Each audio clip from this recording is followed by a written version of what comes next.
ရေလက်ကြားပြန်ဖွင့်မပေးရင်အီရန်စွမ်းအင်စက်ရုံတွေနဲ့တရားတွေကိုဘုံကျဲမယ်ဆိုပြီးထရမ့်ကထပ်ပြီးချင်းချောက်တဲ့အကြောင်းပြင်ဒီသမားတွေသွားတဲ့ချိန်မှာထုတ်ပြီးလေသူပဲသေးနဲ့ပဲထုတ်ပြီးပေါ့အလားအမှန်ဆုံးပဲဗျာဓာတ်မြေဩဇာနဲ့ဒီဇယ်တင်သွင်းမှုဝင်ငွေခွန်2%ကိုဧပြီလလုံးကင်းလွတ်ခွင့်ပြုတဲ့အကြောင်းနဲ့တခြားစိတ်ဝင်စားစရာသတင်းတွေကိုတင်ဆက်ပေးဖို့ရှိပါတယ်။ဒီညအစီအစဉ်ကိုကျွန်တော်ဘိုဘိုကတင်ဆက်ပေးထားပါတယ်။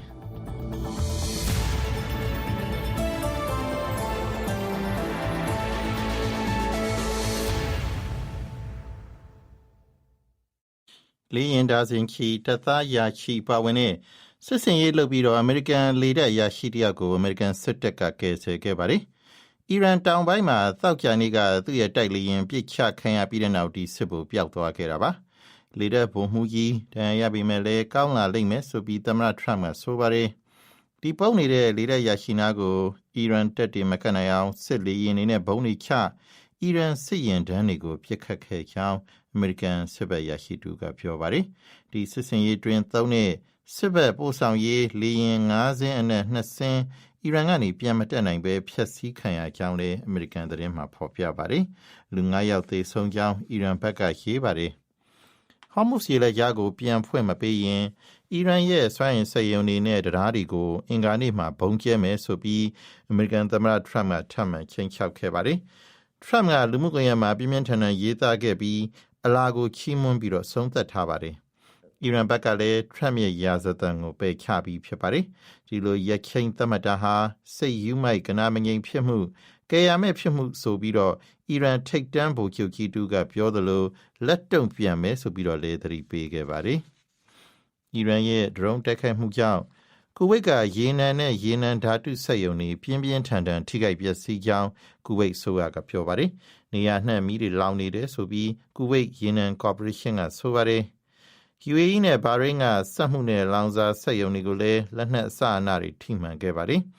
အီရန်ရဲ့အဓိကရေနံဓာတုစက်ရုံကြီးကိုစနေနေ့ကအမေရိကန်နဲ့အစ္စရေးတိုက်ခိုက်မှုကြောင့်လူ9ဦးသေဆုံးခဲ့လို့ဒီလိုလက်တုံ့ပြန်တိုက်ခိုက်ကြောင်းအီရန်ဘက်ကပြောပါတယ်။အီရန်မှာလည်းအီရန်ဘက်သားလက်နက်ကိုင်တွေကအမေရိကန်တပ်စခန်းနေရာတွေကိုမနေ့ညက2ကြိမ်ထပ်မံတိုက်ခိုက်ခဲ့ပါတယ်။လက်ဘနွန်မြို့တော်ဘေရွတ်ရဲ့တောင်ပိုင်းစင်ကြေဘုံကဟစ်ဇ်ဘိုလာအမာခံစခန်းတွေကိုပြစ်ခတ်ခဲ့ကြောင်းအစ္စရေးစစ်ဘက်ကပြောပါတယ်။နိုင်နင်းငယ်ကြိုတင်ပြီးအဲ့ဒီကနေပြန်ထွက်ကြဖို့လည်းသတိပေးခဲ့ပါတယ်။ဒီပြစ်ခတ်မှုကြောင့်4ဦးသေဆုံးပြီး39ယောက်ဒဏ်ရာရကြောင်းလက်ဘနွန်ကျန်းမာရေးရရှိတွေကပြောပါတယ်။လက်ဘနွန်ကမ်းလွန်ကအစ္စရေးစစ်သင်္ဘောကိုခရုစ်ဒုံးကျည်နဲ့ပစ်ခတ်ကြောင်းစောစောပိုင်းကဟစ်ဇ်ဘိုလာကထုတ်ပြန်ခဲ့ပါတယ်။ပုပ်ဘီဟမင်းလီယိုရဲ့ပထမဆုံးအီစတာပွဲတော်ဆူတောင်းပွဲမှာတော့စစ်မီးတွေကိုဆုံးသက်ပြီးခရစ်တော်ကဘာမြေကိုဆောင်ယူလာတဲ့ငြိမ်းချမ်းရေးသတင်းစကားကိုရွေးချယ်ကြဖို့ကမ္ဘာကောင်းဆောင်တွေကိုတောင်းဆိုခဲ့ပါတယ်။စစ်ပွဲတွေနဲ့လူထောင်ချီသေဆုံးမှုတွေပေါ်လူသားဆန်မှုကလစ်လူရှုလို့မရကြောင်းလဲယဟန်မင်းကယောမမြို့စင်ပီတာယင်ပြန်မှာစုဝေးနေကြတဲ့သောင်းနဲ့ချီတဲ့ဝိပုဆူတောင်းသူတွေကိုဟောကြားခဲ့ပါတယ်။ကမ္ဘာကြီးဟာစစ်ပွဲတွေကြောင့်ပျက်စီးခဲ့ရလို့စစ်မဲ့လွှမ်းမိုးမှုနဲ့အာဏာလူချင်းတောင့်တစိတ်တွေကိုဖယ်ရှားပြီးအီစတာပွဲကိုဆင်နွှဲကြဖို့လဲပုပ်ဘီဟမင်းကတောင်းဆိုခဲ့ပါတယ်။ဇန်နဝါရီလတုန်းကဘင်္ဂလားဒေ့ရှ်မှာဝက်သက်ပေါက်လို့သေဆုံးမှုတွေဖြစ်ခဲ့ပြီးတဲ့နောက်အာဏာပိုင်တွေကရေးပေါ်ကာကွယ်ဆေးတွေထိုးပေးနေပါတယ်။ခရိုင်18ခုကကလေး 1.3 သန်းဝက်သက်ကာကွယ်ဆေးထိုးပြီးပါပြီ။ဘင်္ဂလားဒေ့ရှ်မှာဝက်သက်လို့ယူဆရတဲ့လက္ခဏာတွေနဲ့သေဆုံးသူ4ယောက်ထပ်တိုးလာပြီးဝက်သက်လက္ခဏာနဲ့သေဆုံးသူစုစုပေါင်း98ယောက်ထိမြင့်တက်သွားခဲ့ပြီးတဲ့နောက်ဒီလိုကာကွယ်ဆေးတွေထိုးရတာဖြစ်ပါတယ်။ဒီလက္ခဏာတွေထဲမှာပြင်းပြတာ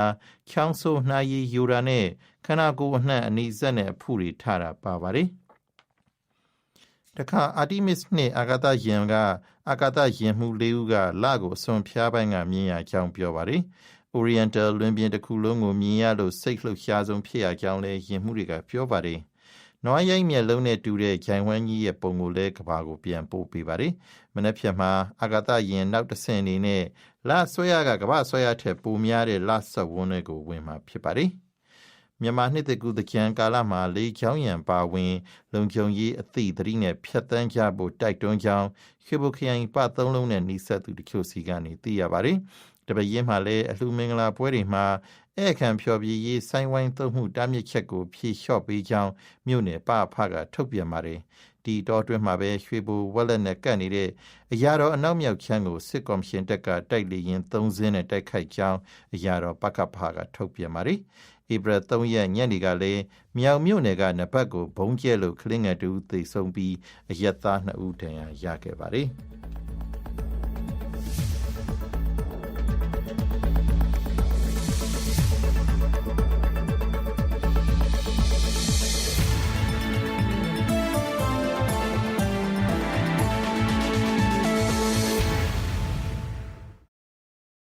သောတာရှင်များခင်ဗျာဓာတ်မြေဩဇာနဲ့ဒီဇယ်စီတင်သွင်းမှုအတွက်ကောက်တဲ့ဝင်ငွေခွန်2%ကိုဧပြီတလလုံးကင်းလွတ်ခွင့်ပြုတယ်ဆိုပြီးဒီရက်ပိုင်းမှာပဲဘဏ္ဍာခွန်ဝန်ကြီးဌာနကထုတ်ပြန်ပါတယ်ဒီလိုကင်းလွတ်ခွင့်ပြုတာဟာဓာတ်မြေဩဇာတင်သွင်းတဲ့လုပ်ငန်းရှင်တွေနဲ့မိုးရာသီမှာစိုက်ပျိုးကြမယ်တောင်သူတွေအတွက်အကျိုးသက်ရောက်မှုရှိမလားမတ်ရွှေပိုးနီကပြောပြပေးပါမယ်ဧပြီလ1ရက်နေ့ကနေ30ရက်နေ့အထိကောက်ခွန်ဦးစီးဌာနမှ Import Declaration ID ဖွင့်လှစ်ပြီးတင်သွင်းထားတဲ့ဓာတ်မြေဩဇာတွေနဲ့ HSD အမျိုးအစားဒီဇယ်စီတွေပဲဒီကင်းလွတ်ခွင့်နဲ့အကျုံးဝင်မှာလို့ဆိုထားပါတယ်။ဧပြီလ1ရက်နေ့ကနေပြည်တော်မှာ73စီဖူးလုံးသွားရရှိစေဖို့နဲ့စိုက်ပျိုးရေးလုပ်ငန်းတွေအတွက်ဓာတ်မြေဩဇာရရှိရေးအစည်းအဝေးပြုလုပ်ခဲ့ပြီးတဲ့နောက်အခုလိုဒီဇယ်နဲ့ဓာတ်မြေဩဇာတင်သွင်းခွင့်ဝင်ငွေခွန်2%ကိုတလတာကင်းလွတ်ခွင့်ပေးခဲ့တာလည်းဖြစ်ပါတယ်။ဒီလိုကင်းလွတ်ခွင့်ပေးတာဟာဓာတ်မြေဩဇာတင်သွင်းလာသူတွေအတွက်ဘယ်လိုသက်ရောက်မှုရှိနိုင်ပါသလဲ။လုပ်ငန်းရှင်တို့ပြောပြတာကနိုင်ငံတော်ကောက်ခံနေတဲ့ဒီအခွန်အခတွေကိုဒီကာလမှာရှော့ပေါ့ပေးခြင်းကတော့ဘာပဲပြောဂျိန်းလုံးတက်တာတို့ဘာလို့အတွက်အကျိုးရှိတာပေါ့နော်ဒါကောက်ပါလေနောက်ပြည်တွင်းမှာလည်းတဘာဝမြေဩဇာတို့ဇီဝမြေဩဇာတို့ဒါတွေကိုလည်းထုတ်လုပ်သုံးစွဲဖို့လည်းလိုတယ်ပေါ့နော်ဒီလိုစိုက်ပျိုးတဲ့ပြီးနယ်တွေအလိုက်မဖြစ်မနေထည့်တဲ့ဓာတ်မြေဩဇာပမာဏရရှိဖို့အတွက်ကိုလည်းဒါညှိနှိုင်းပေါင်းစပ်ရမှာပေါ့တဦးကောင်းတယောက်ကောင်းနဲ့လုပ်လို့တော့မရဘူးပေါ့ဒီချိန်မှာတော့တောင်သူတွေသမားအစုဖွဲ့တွေအသင်းဖွဲ့တွေကုမ္ပဏီတွေနောက်တမဝိုင်မအသင်းတွေဒီလိုတဲ့ညှိနှိုင်းတိုင်ပင်ဆွေးနွေးပြီးတော့လုပ်ဖို့လိုအပ်တယ်လို့မြင်ပါတယ်လက်ရှိစိုက်ပျိုးရေးလုပ်ငန်းတွေမှာအဓိကအသုံးပြုရတဲ့ဓာတ်မြေဩဇာစိုက်ပျိုးရေးသုံးစက်ပစ္စည်းတွေနဲ့ဒီဇယ်စီဟာဝယ်ယူရခက်ခဲပြီးဈေးနှုန်းမြင့်တက်နေလို့တောင်သူတွေခက်ခဲဖြစ်နေရတာပါအခုလိုဒီဇယ်စီနဲ့ဓာတ်မြေဩဇာကိုအခွန်ကင်းလွတ်ခွင့်တလပေးလိုက်တာကတောင်သူတွေအတွက်ရောဘလို့အကျိုးသက်ရောက်မှုတွေရှိလာနိုင်ပါသလဲပဲခူးတိုင်းတွင်းကတောင်သူတူပြောပြတာကတဲ့မှုမရှိပါဘူးအဲ့လာတွေကတော့ဗျာအမှန်တကယ်ကိုယ်နဲ့ပွဲစားတွေတဲ့မှုရှိမှာပါတောင်သူတွေအဲ့လောက်ထိမရှိမင်းမရှိပဲပြောရမယ်ဆိုရင်တောင်သူတွေကကျွန်တော်မြန်မာနိုင်ငံလယ်သမားရဲ့85%လောက်ကအဲ့လောက်ထိမရှိတော့ဘူးဗျဥပမာစဘာဆိုင်စိုက်ပြီးထွက်လာပြီးတန့်ရောင်မှုအကျွေးဆက်ဖို့ပဲရှိတယ်အဲ့ဘလူးမှမတူအောင်နိုင်ဘူးတူတော်နိုင်တာကကိုယ်နဲ့ပွဲစားပဲတူတော်နိုင်တူတော်နိုင်ပဲသူတို့အတွက်အကျိုးမြတ်ရဖို့ပဲရှိတာပဲလယ်သမားတွေစဘာဆိုင်တဲ့ချိန်မှာ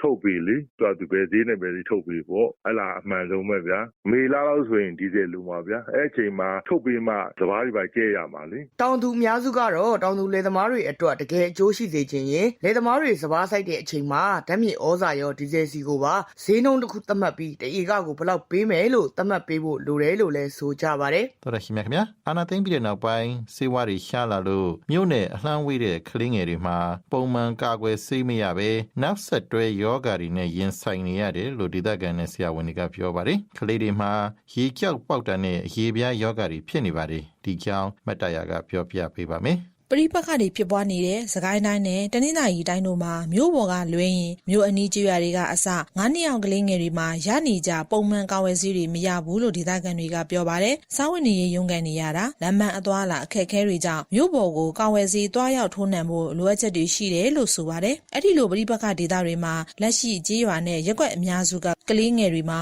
အရေပြားယောဂါလိုယာနာနဲ့ကြောက်ယောဂါဖြစ်တဲ့ရေကြောက်ရေယုံစပကြီးစတဲ့ဖူးပိန်ဗိုင်းရပ်မျိုးတွေကလေးအများစုမှာတွေ့ကြုံနေရတယ်လို့ဒီလိုအခြေအနေအကြောင်းကိုသိရှိတဲ့ဆရာဝန်တွေကပြောပါတယ်။ကာဝယ်ဆေးပုံမှန်ထိုးခဲ့ပေမဲ့လက်ရှိမှာကလေးအသက်1နှစ်ကျော်ချိန်ကြောက်နဲ့ပတ်သက်တဲ့ယောဂခံစားနေရတယ်လို့မန္တလေးမြို့ဒေသခံမိခင်တဦးကပြောပါတယ်။သူကအရေးကြီးမှုလေးတစ်ခုနှစ်ခုကနေစထွက်တာပဲ။အဲ့ရနေတဖြည်းဖြည်းများလာတာပေါ့။တကူလုံးအနေရလက်ကိုမကြံတော့ကြောက်ရေကြောက်ပေါက်တာ။သမီးအကြီးရော2ယောက်အတူတူဖြစ်ကြတာလေ။ကြီးမတော့ကအောငုံနေရတာ။ငယ်မတော့တာရပဲသူရှားတာလေးပါလေးတော့ရှိတယ်။ကြွရှားတယ်နားတယ်ဆက်တယ်ပေါ့နော်။ကြိုက်တယ်ပေါ့နားလေးတွေလေအဲ့ဒါတော့ခက်တယ်ကလေးတွေခံရတယ်ကုလသမဂ္ဂရဲ့အစီရင်ခံစာမှာစစ်တပ်အာဏာသိမ်းပြီးနောက်ပိုင်းကာဝယ်ဆေးထိုးနှံမှုနှုန်းက39%အထိလျော့ကျခဲ့တယ်လို့ဖော်ပြထားပါတယ်ကာဝယ်ဆေးထိုးနှံမှုနှုန်းလျော့ကျ တာဟာစစ်တပ်ကကျန်းမာရေးဌာနကကြေးလက်မျိုးပြတိုင်းကွင်းစင်းထိုးပေးနိုင်မှုတွေမရှိသလိုဒေသကာဝယ်ရေးစုမှုနေရာတွေမှာကလေးငယ်တွေအတွက်ကာဝယ်ဆေးထိုးပေးနိုင်မှုလိုအပ်ချက်တွေရှိခဲ့တာလို့ဒေသခံတွေကပြောပါတယ်။ကာဝယ်ဆေးဟာကလေးတွေအတွက်မဖြစ်မနေလိုအပ်တယ်ဆိုတာမိခင်တိုင်းသိဖို့လိုအပ်တယ်လို့အထွေထွေရောဂါဦးဆရာဝန်တဦးက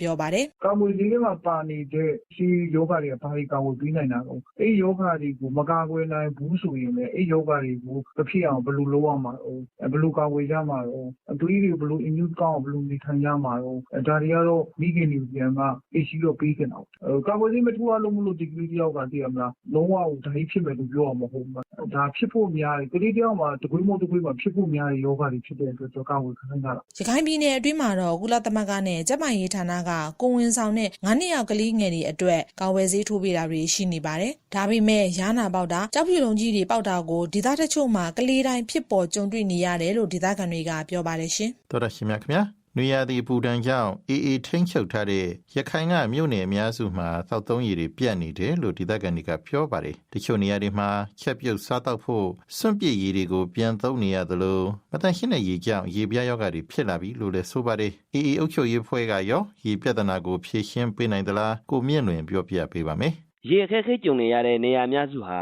အာရခတက်တော်အေးထိန်းချုပ်ထားတဲ့ဒေသတွေဖြစ်တယ်လို့ရခိုင်ဒေသခံတွေနဲ့အကူအညီပေးနေတဲ့အဖွဲ့တွေကပြောပါတယ်။ပုံနာကျွန်းမြို့နယ်တွေကစစ်ဘေးဒုက္ခသည်တွေနေထိုင်နေကြတဲ့ကြေးရော်အနေဆုံး9ခုမှာစပြည့်ရည်တွေကိုပြန်လည်သုံးစွဲနေကြရတယ်လို့လည်းဆိုပါတယ်။စစ်ဆောင်အိမ်ထောင်စုပေါင်း1500ကျော်လူဦးရေ1000ဝန်းကျင်ခန့်ခိုလုံနေရတဲ့အဲ့ဒီနေရာ9ခုမှာပြီးခဲ့တဲ့မလဆန်းပိုင်းကစလို့ရေပြတ်တောက်တော့တာလို့ကူညီနေသူတွေကပြောပါတယ်။မတန်ရှင်းတဲ့ရည်တွေကြောင့်အရေပြားရောဂါဖြစ်တာတွေပါစတွေ့နေရပြီလို့လည်းဆိုပါတယ်။အထူးသဖြင့်စစ်ဆောင်တွေခိုလုံနေရတဲ့ကြေးရော်တွေဟာတူလောင်ထားနိုင်တဲ့ရေနဲ့လူဦးရေမညီမျှမှုကြောင့်အခုလိုပြဿနာနဲ့ရင်ဆိုင်နေရတာလို့လူမှုကူညီရေးအဖွဲ့တွေကပြောပါတယ်။လောလောဆယ်တက်ရှင်တဲ့တောက်ရည်တပတ်စာတော့အဖွဲ့အစည်းလေးခုပေါင်းပြီးစီစဉ်ပေးထားရတယ်လို့ပုံနာရုံမြို့နယ်ရေအရေးပေါ်ကူညီရေးစူပေါင်းပရဟိတအဖွဲ့ဒုတိယဥက္ကဋ္ဌကိုပြည့်ဖြိုးနိုင်ကပြောပါတယ်။လက်ရှိကျွန်တော်တို့မြို့နယ်ထဲမှာတော့စစ်ရောက်စခန်း9ခုလောက်ကရေရှားနေရပါတော့။သုံးတာကတော့တနေရာနဲ့တနေရာမတူဘူးပေါ့ဒီတွင်းအပြတ်တွေရှိတယ်ပေါ့။မိုးရသည်တော့တင်ချင်ခဲ့တဲ့မြောင်းတွေပေါ့နော်။ရေတော့ကနေပြီးတော့ဒီအလူတွေပါတယ်လှုပ်ဖို့ဆိုရင်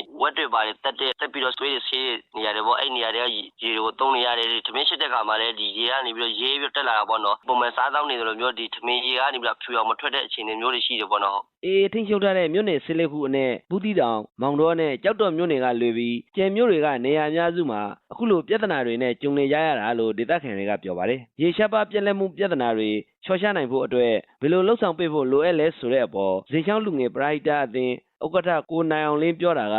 ဒီကြံလွန်ပြီး4လပိုင်း5လပိုင်းကူပြောင်းတော့မှဒီလိုပဲရာသီကဆက်မတန်ပူပြင်းလာတယ်စိန်ခေါ်မှုတွေကတော့တော်တော်ရှိအောင်ပဲတယ်လူမှုရေးအသင်းခွင့်လုပ်တဲ့လူတွေဒါပြီးသက်ဆိုင်ရာအောက်ရှုံးရေးဘက်ကလူတွေကလိုက်ပြီးကြမ်းမှတ်ပြီးတော့ဒါစောင့်ကြည့်တင်လို့ကျွန်တော်ကတော့ထင်နေတယ်သူတို့ကိုယ်တိုင်ကတော့ရေဖြတ်ဖြူတာတော့နောက်ပြီးတခြားတော့ဘာတွေကတော့လုပ်လို့မရှိသေးပါဘူးပြီးခဲ့တဲ့နေ့ရေပြဿနာကြုံရပြီးရှင်အေကကြေးရော်ရက်ွက်တွေမှာလူဦးရေနဲ့ရေရင်းမြင့်ဆိုင်ရာအရှက်လက်ကောက်ယူခဲ့ပေမဲ့အခုထိမြေပြင်မှာအကောင့်ထေပေါ်တာမျိုးရေအခက်အခဲကိုဖြည့်ရှင်းပေးနိုင်တာမျိုးမတွေ့ရသေးဘူးလို့ဒေသခံတွေကပြောပါတယ်ဒီပေါ်အေပြောခွင့်ရသူဥခိုင်ဒုက္ခကိုဆက်သွယ်မြင်မြန်ခဲ့ပေမဲ့ညနေပိုင်းအထိအကြောင်းပြန်ဖြေဆိုရင်မရှိသေးပါဘူးခင်ဗျာမြန်မာမှာကြမ်းဖက်မှုတွေရပ်တန့်ရေးအတိုင်းအတာတစ်ခုထိအရှိန်တိုးမြင့်သင့်ပြီလို့လည်းအာဆီယံအလှည့်ကျဥက္ကဋ္ဌဖိလစ်ပိုင်သမ္မတရုံးရဲ့ပြောရေးဆိုခွင့်ရှိသူကပြောကြားခဲ့ပါတယ်